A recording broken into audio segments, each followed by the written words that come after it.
लाश कंधे पर थी, घाव पीछे छूट गया।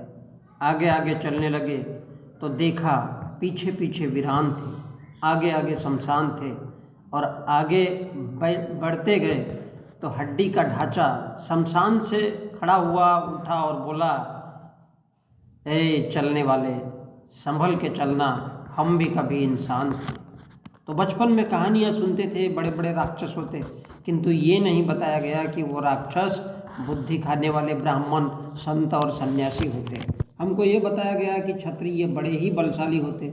बड़े हुए तो पता चला कि वो तो जमीन जायदाद छीनने वाले डाकू और लुटेरे, बड़े बड़े धन्ना सेठ, नगर सेठ हुआ करते थे। अब पता चलता कि वो तो वेश्या का कारोबार करते हैं।